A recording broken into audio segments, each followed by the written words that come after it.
What's going on, guys? Welcome back to the channel, and we're going to jump right back in where we left off on the last video and work on our brand new Icebear Champion CT70 Clone. So what we're looking to do today is we're going to get this thing, get it on its feet, get it out of this crate. If you didn't watch the last video, you might want to go back. It'll give you a little more context here.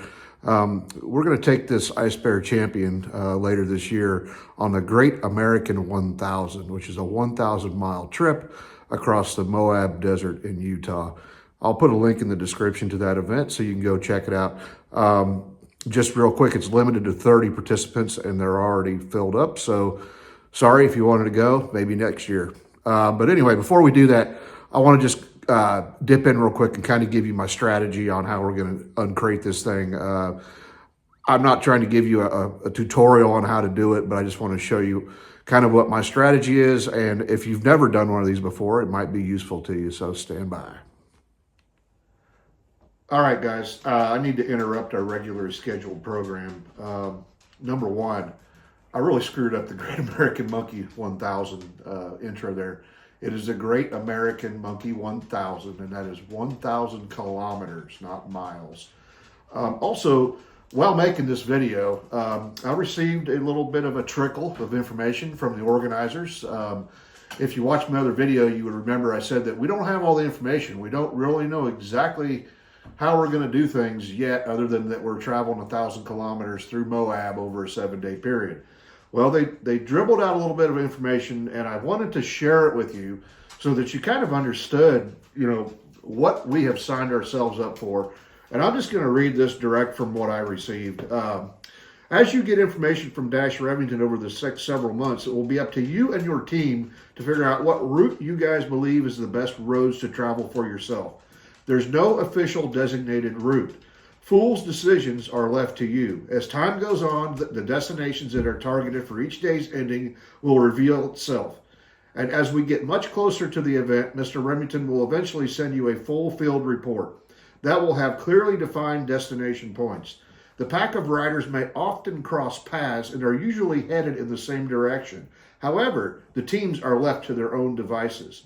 If you break down, you need to rely on your teammates to resolve the situation. If you can't make it to a destination that we have targeted for the evening, we are not waiting for you, nor are we looking for you. You are very much on your own. Try to get to the next location the next evening if you can. In the past, people have been broke down and forced to camp on mountaintops. Find mechanics in the middle of the night to weld things together, or find a helpful stranger to throw your busted whip into the back of their Jeep to get you to the next town to find a bolt to fix your axle. The support truck will be at the next location if you can get there, but they're not coming to you unless you have a catastrophic failure. I need to be clear about catastrophic failure, meaning you cannot continue to move forward and you're tapping out of the event.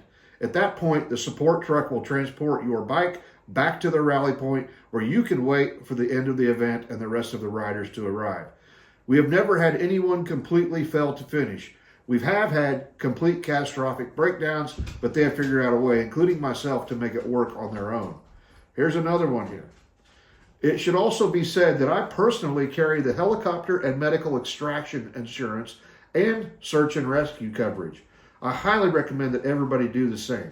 I also carry an InReach Mini with an SOS alert capability. At least one member of your team will need to have some sort of GPS communication device. We can communicate device to device as well as communicate with a support vehicle using this method. I don't want to sugarcoat it. Okay, we have had some injuries of people having to go to the hospital due to some broken bones. This is lunacy at its best. Be prepared, be as careful as you can, make the best stupid decisions that you're capable of. So I think, I'm not going to say we've got ourselves in over our head, but this is going to be quite the adventure. I just wanted to share that with you and correct a couple mistakes I made earlier in the video. So let's get back to the video. All right, so here's kind of what I've got in mind. This has got a metal frame around it that had the shipping box on the outside. The bike is held down in a few places with these aluminum plastic coated like wire tie things. Got another one over here. I already took one off. in another spot, but I'm going to leave them on for now. But best I can tell is our front forks are secured here with a bolt acting like an axle, holding it to the bottom frame. And then the rear wheel is also in like a little chock type scenario. So I'm gonna take everything from this metal cage from the top down and remove it and just leave the base portion of that cage. And then I think what we'll do is then we'll go through and cut these just in case it does want to fall over. I don't think it will. And then we'll come back in and we'll install the front wheel first, get her up on her feet. And then we're going to go through and work through all the other stuff, handlebars, rear rack, and things of that nature. So let me knock that out real quick. All right, let's get rolling here. I always like to call out the tools I'm using. I don't know if your metal crate's going to have the same size bolts holding together or not. Mine's got it's a 13 millimeter bolt head on this side and a 12 millimeter on the back side. So let me go ahead and pop these off here real quick.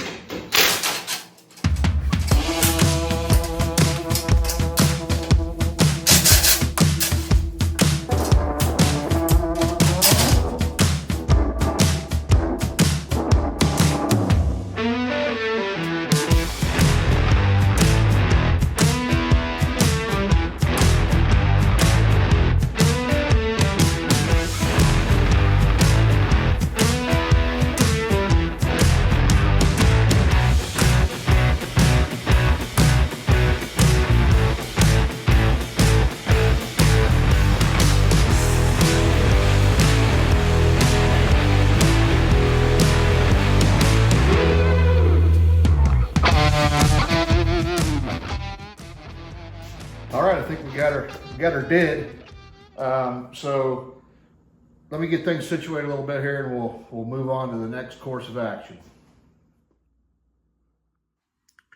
Okay, before we really dive headfirst into this, I just wanted to kind of cover some of the loose items that are included inside this crate when you get it with the bike, and where they were located. Here is your rear rack assembly with turn signals mounted. This was sitting down here in the bottom of the container. This is your front fender. All the attachment hardware for the front fender is inside this bag, so be careful when you pull it out. The bag is not sealed. Here's that fender was actually tucked up over the top of the rear wheel up in here. Here's your AGM battery. It was taped to the upper rear area of the metal cage. Then there was a cardboard box in the opposite back corner, and inside that box was a heel toe shifter, what I believe to be the spacer for the front axle. Then there was a bag with an operation instruction manual and some ties and whatnot, and then the battery hold down strap. And then inside that box was another box that contained the rear view mirrors. And then I thought this was kind of funny. Attached to this buddy peg here, there was a little tag that says, "Warning, not recommended for highway driving, drive at own risk." We'll see about that. One more thing.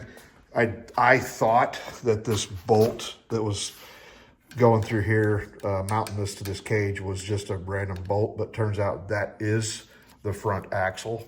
So take good care of that when you're removing it. So the other thing that occurred to me after I got everything untied and unstrapped is we got a small problem. We got a little bit of a lean here. And the truth of the matter is this isn't really as stable as I thought it was going to be. And then when I got to looking at it, with that back wheel pretty much locked in place and no forward or rearward movement, I'm gonna have to get this thing way up in the air to get the front tire on, and then it's gonna be interfering with this bracket and on and on and on. So what I'm gonna do before we get into that, I'm gonna take this thing off the base metal of the crate that it came in, get it back up on the table, and we'll pick up from there with the assembly. All right, we got her out of that bottom base plate thing. And what I've done here is I've got this jack that I like to use a lot. I throw it up on my table. And basically what I've done is I've placed that under the engine and I've jacked it up to the point where the holes for the front axle will pretty much evenly line up with the hole in the hub when I go to slide all that together. One thing worth pointing out here, if you've gotten ahead of yourself or ahead of me on this, if you look really close inside this brake caliper, there's a plastic wedge in there.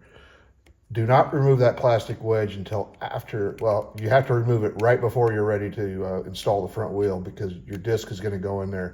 If you pull that out too soon and you're screwing around with your handlebars and you inadvertently pull your front brake lever, you're probably going to push that piston out, and then you're going to be in the scenario of where your disc won't go in. You're going to have to figure out how to compress the piston. It's just easier to pull that out right before you're ready to install the front wheel. And then common sense kicked in on me, and I got to looking at this, and I'm like, I bet you I'm going to like my life a lot more if I install that fender before I put the front wheel on. So that's what I'm going to do real quick. And there's the hardware is in the bag, like I said. These bolts are going to go in from the top here in this bracket. There's 4 of them. That is an 8mm, and then washer on the backside with a 10mm nut. Pretty straightforward. 4 bolts, slap it in, tied them up. So I'm going to do that real quick, and then we're going to move right into installing that front wheel. Then we'll be able to pull that jack out of there and roll it up into the chock, and she'll be secure for the rest of this operation. Okay, one more thing. You've got a little cable guide here, and it's actually on the opposite side of a regular CT70, and that's for your speedometer cable. It's easier. I'll show you later how to route that through there without undoing everything. Well, we might be able to do it that way. We'll see. There's a couple ways you can do that. Either way, you got to take some stuff apart. So let me slap this on there real quick, like.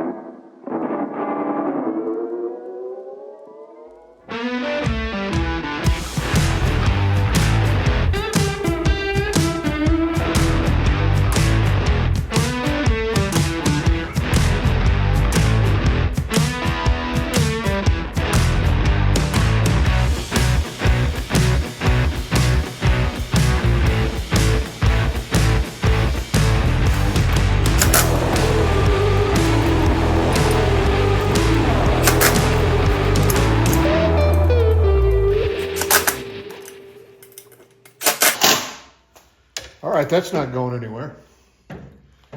And truth be told, I'm probably going to completely revamp this whole front fender. I want to go ahead and get it high mounted like a regular CT70. But for now, we're just talking about how to put this thing together the way it comes from the factory.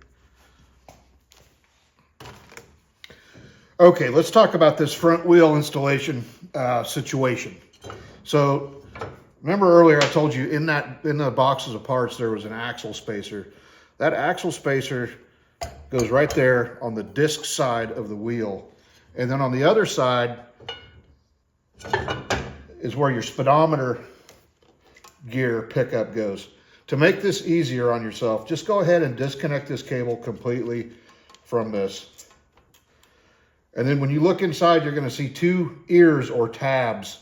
And those are going to line up with 2 notches on the hub. So it's pretty straightforward.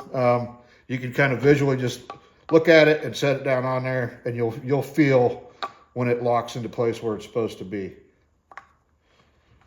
Just like that, you see it kind of went home.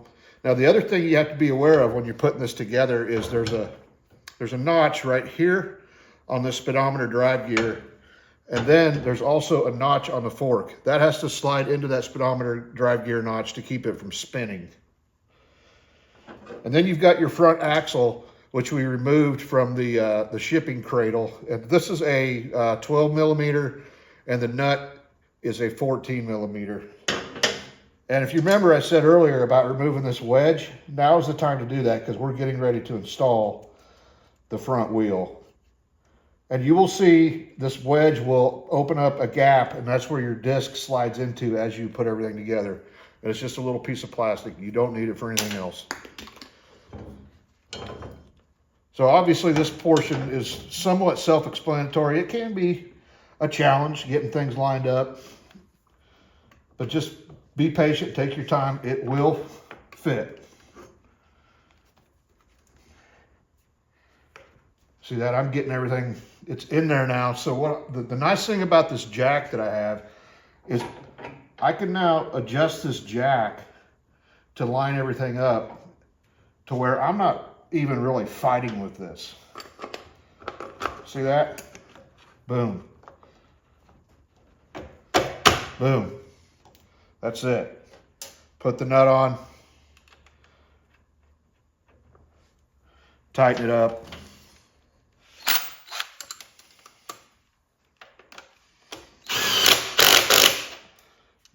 These take a German spec for the torque. It's good tight. You'll know. You'll feel it in your wrist when you're hitting that impact. All right, so she is on her feet, and then here's where we can thread that speedometer cable back through this bracket and connect it down where it goes on the speedometer cable pickup. I'll do that off camera. But for now, let me get this thing off the jack into the chock so we can move on. All right, we got the unit in the chock. She's standing on her own, and I think what we're going to do is we're just going to kind of start the front and work our way back on finishing assembly here. So obviously, you probably all been wondering, like, why does he keep them handlebars down? I don't know, but it's time to put the handlebars up where they belong. This is very self-explanatory, guys. If you don't know to loosen these knobs until you have enough play.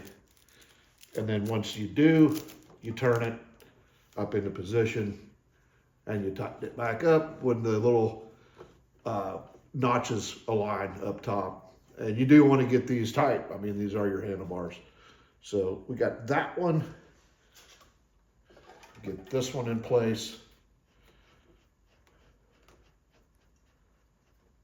Now she's starting to look like she's ready for action, huh? Get those good and tight. German torque spec. And then now we've got the floppy blinker over here, which was I figured out the reason it wasn't mounted is because it was interfering with your front brake cylinder reservoir there. So let's put that on real quick. Okay, on this blinker here, you're going to notice on the wiring that leads into it, there's a large nut and a washer. There's a bracket here that goes into. And I know this seems trivial, but I really wanted to show you this part, mainly to point out the tools that we're going to use and just show you how few tools you really need. This is going to be a 17 millimeter nut, and you're just going to want to kind of get it in alignment with the other one. Tighten it down. Don't get crazy with it. I mean, these are Chinese parts, so let's see how that looks. Yeah, so that's pretty good for eyeballing it. So that pretty much takes care of all of the front end business that we need to address. The next problem I have is I need to put the battery in, get the rear rack on, but my darn seat will not unlatch. So I need to sort that out real quick. Let me get that seat unlatched so we can get in there and put the battery in this thing. All right, we managed to get that seat up finally. That turned out to be quite the undertaking. So on this side, you've got your key release for the seat. These are not like the old original style CT70s that just had a latch right here with a little lever. And then you've got this post that clicks down into that locking scenario, common sense. Well, then on the other side, you've got another one of those, but it doesn't lock. It just goes into a rubber boot right there. For some reason, that was bound up in there, and I could not get the seat up. So I ended up having to take that post off to get the seat up. I'll investigate that later. I'm not sure what the deal is on that. But if anybody has any tips on that, drop me a comment below, because I'm kind of frustrated with that. So here you can see kind of under the hood, this thing's got more warning labels on it than a can of brake clean in California. They're everywhere. I mean, everywhere you look, warning, warning. There's more on the other side. There's one that talks about changing your gear oil and changing your engine oil, which we know this doesn't have both. But anyway, in keeping with the CT70 Tradition. It has a rubber cover that goes over your battery. And here's your battery. It's a 12-volt style box, so it's larger than the originals. And then back here, you've got, this would be your blinker mechanism, or whatever you want to call it, for your turn signals. That's your regulator rectifier. And then I'm sure buried down in there somewhere is a starter solenoid. And then, of course, we've got our cute little AGM battery. Never heard of that brand. We're going to run it for now. I've got a better one I'm going to put in there later on as we start modifying the bike for the Great American Monkey 1000. So really, there's only two things left before we splash some gas in here. Actually, three. We'll get to that in a minute. And try to start this thing. It does have oil in the engine. And I would highly recommend, before you start it and do your initial break-in, that you take that out. I don't know, no idea what that oil is. I like to use Shell Rotella T4 15W40 in all of my small Honda engine. That's actually a diesel oil, but it works good. It's got all the vitamins and minerals that these type of engines like, and it's also it's okay to use with a wet clutch. You have to keep that in mind. You can't just throw any old oil in here. You know, don't go buy the most synthetic or most expensive synthetic oil on the shelf and dump it in here unless you're sure that it is compatible with wet clutches. Otherwise, you won't have a clutch much longer. So I'm going to slap this battery in here real quick. This is, I hope at this point, we're in the common sense mode. Red goes to positive, black goes to negative. And we'll put that in there, and we'll just do a quick bump and see if we have power. So I'll be right back. All right, guys, we got the battery installed. And here's that hold down strap that was located in your bag that came with this. It had the operator's manual. Would you be surprised if I told you the battery appears to be dead? I wasn't. It'll run the front blinkers, but it will not turn the electric starter. And I'm assuming this bike is one of those that's set up that the headlight only comes on when the bike is running, because the headlight doesn't come on either, and there is no on-off switch on the controls. It's just a high-low setup there. Horn won't honk either. I figured if there was enough juice to run the blinkers that the horn would honk, but it didn't. So I don't know. We'll figure this out. And then there's that cover that goes over that. Like I said, I've already got my other battery I was planning on using in this, so I might just swap that in or throw this one on the charger for a bit and see what happens. Also off camera, I did go ahead and put the heel toe shifter on there. Not a big fan of those, but I'll try it for now. That's something that'll probably change.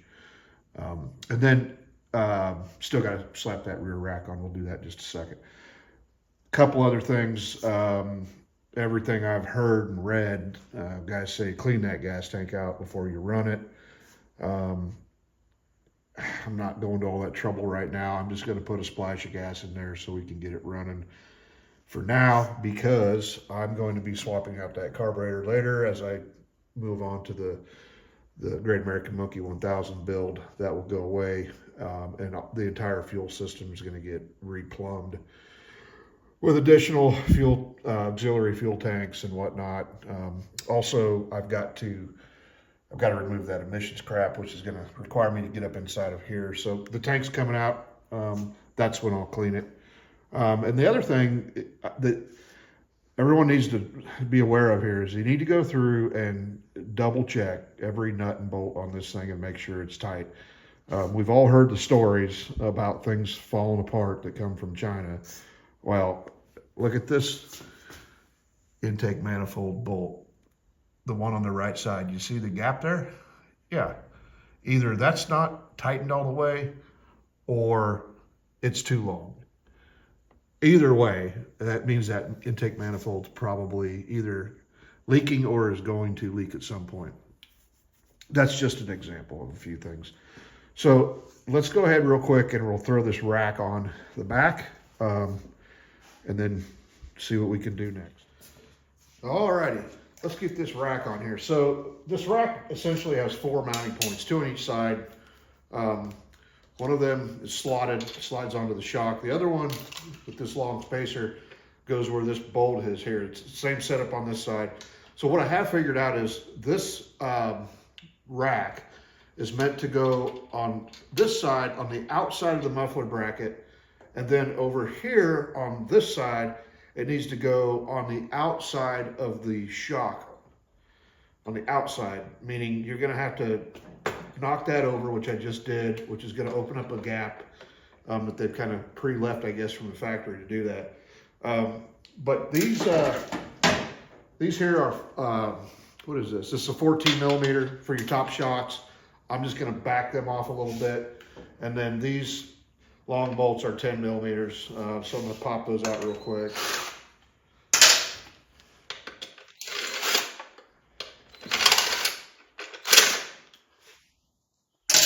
Looks like both bolts are the same. And I'm just gonna loosen these shock nuts. I'm not taking them off all the way. There's no need to do that. All right. And this may be a bit of a friction fit, if you will. You may have to stretch these arms out a little bit to get things where you need them. Don't be afraid to do that. So as you can see, we just dropped that on there, and then now we need to line up these studs and put these bolts in. Don't tighten it up on the shock until you've got these back bolts started. There is a bit of a adjustment at play there. And then I'd say I can already tell, trying to get these in here, seems like it'd be really easy to cross thread these. So be careful, take your time, because if you cross thread these, all bets are off at that point on mounting this rack. Yeah, I'm going to use a wrench to get it started. Yeah, that's not going in there the way I like it to. Let me see what I can do with this other side.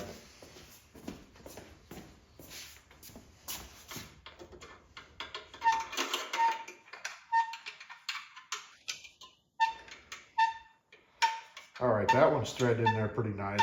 It looks like they may be at a slight angle. We'll try this one again. Just don't force them in there if they're not going in easy. It's not worth it.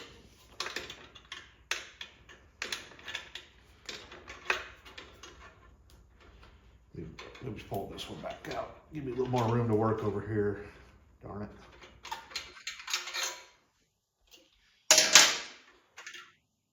Maybe come back a hair with it. Well, let's see. I know I took a bolt out of there. Okay, there we go. It's got what seems like just a slight upward tilt to it when you start it. And that's probably what I'm doing wrong. Okay, finally got that bolt started in there. It took a lot longer than it should have. But like I said, do not force it, do not cross thread it, because it was getting to the point where it was going to be really easy for me to cross thread that bolt, and I would not have been happy in the end. And neither will you when those threads are stripped out. This rack is just, it's all kinds of tweaked and out of shape, and you know, what do you expect? But I'm going to go ahead, the way I'm going to do this is I'm going to tighten those bolts first before I tighten up the shocks.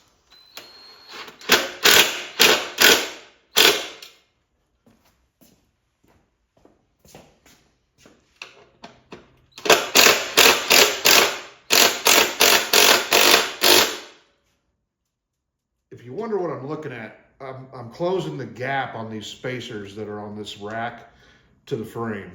It seems like it's tight, but actually it's not. There's still a gap on both sides, on this side here. I'm just pulling that in. So that's that. Let's hit those shocks real quick.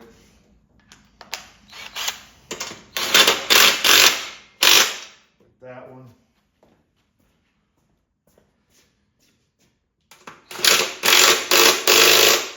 Okay, And the only other thing left in regards to this rack is the turn signal wiring. It's somewhat color coded, but you also, at the same time, you got to know a little bit about, well, here I am thinking I'm the smart guy. I don't know what's going on here. I got, on my turn signals, on one side, on this left side, I've got an orange and a green. And on the right side, I've got a blue and a green.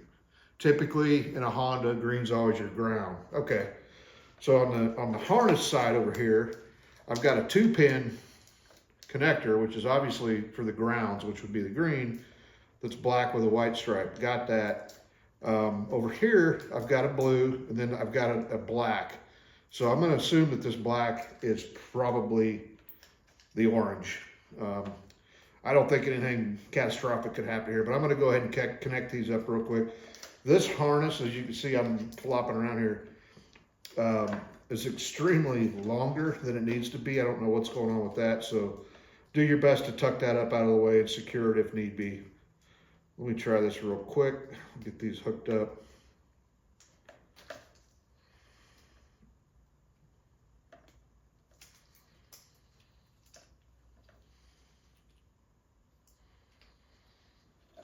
I'll pull this one through here, connect it.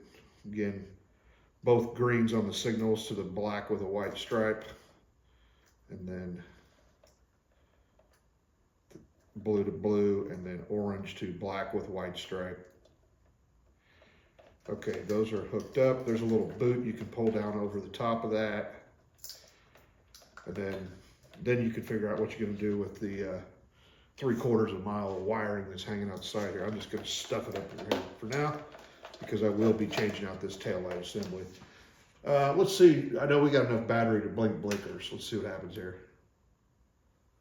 Well, I spoke too soon. We got nothing. That battery is dead on the door now. Okay. All right, I think that's about where we're going to have to stop and sort out the battery situation and get some fuel in it for the first stop, or the first start, I'm sorry. I know it's got a Kickstarter. I can kickstart it, but I want to do the electric start for the first start. So let me get this battery charged up. We'll splash some gas in it, and we'll come back and we'll do the first start on this thing.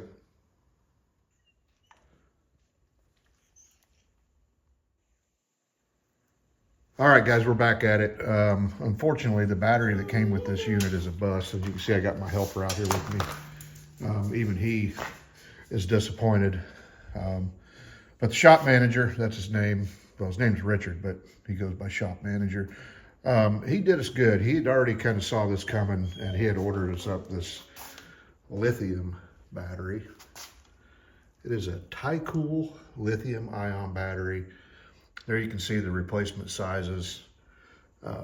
Picked that up on Amazon. Never used one of these before. I'm super excited to see how it works out. I'll put a link down in the description for that. What I like about it is it's got this little readout here, so you always know the state of charge. But I've already got her gassed up, so let me throw this in there real quick, and it's time to start this baby up. All right, guys, it's time. Got that new lithium battery put in there. I did a quick check. It does have good power to everything. Everything's functioning. Got a splash of gas in the gas tank. Got oil in the crankcase. Got the fuel petcock turned to reserve. Let me put the kill switch to the run position. Turn the choke on, which is up. Turn the key on, and let's see if this thing will start. The neutral indicator light is on, so all that's left to do is hit the magic button and see what happens. Wow, look at that. Fired right up, kinda. Maybe it doesn't like that choke.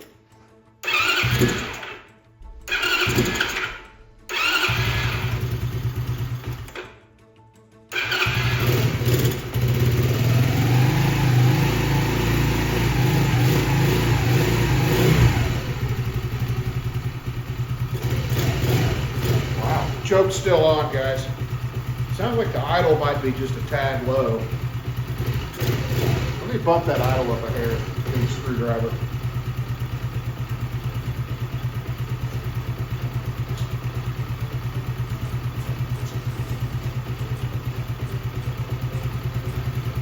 There we go.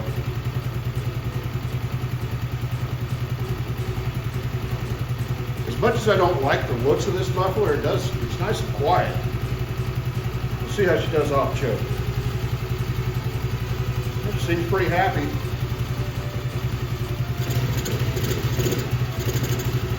Doesn't want to rev though.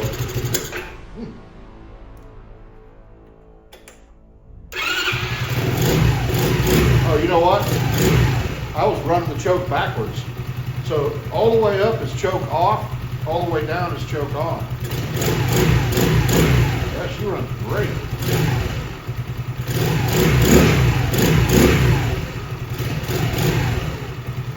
I'm pretty happy with it. Let's see if this kill switch up here on the controls works. Sure does. Got headlight, got tail light, got brake light. Let's check our blinkers. Left blinker is a go. Right blinkers are a go. Let's check our foot brake real quick. Yeah, that works too. All right, well, before I kill myself, I'm going to shut this off because as you can see, I'm in an enclosed space. So don't try this at home. Well, I think that is where we wanted to get on this video. We'll close this out here in just a minute.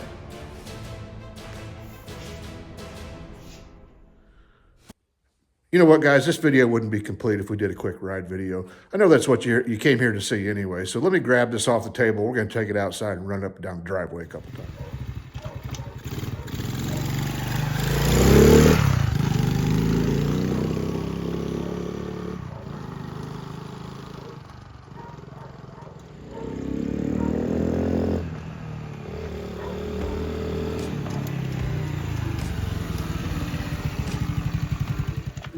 All right, that was a nice little test ride. I do like how quiet the bike is. I did notice the shifting was a little clunky. I don't know if that'll wear in with time or what, but one thing I do want to state here, don't do what I did. Check your tire pressure before you take your first test ride.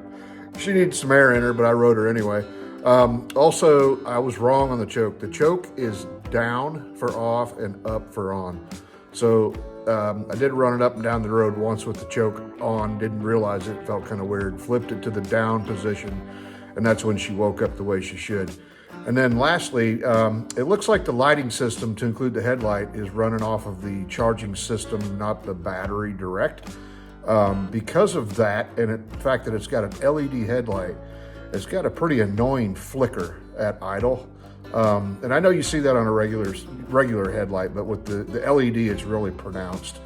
So I'm probably gonna maybe look into doing some wiring changes, just have that headlight run straight off the battery. And then lastly, the horn does not work, and I think I'm gonna have to return it because of that. That's unacceptable. I'm just kidding. I don't know what's going on with that, but that's going to pretty much do it for this one, everyone. Appreciate you sticking with me through this and watching us put it together. Next time you see this bike, we're going to be deep into the phases of modding it for the Great American Monkey 1000 coming up later this year. So as always, please subscribe if you haven't. It doesn't cost you a penny. Thanks for watching, and we'll see you on the next one.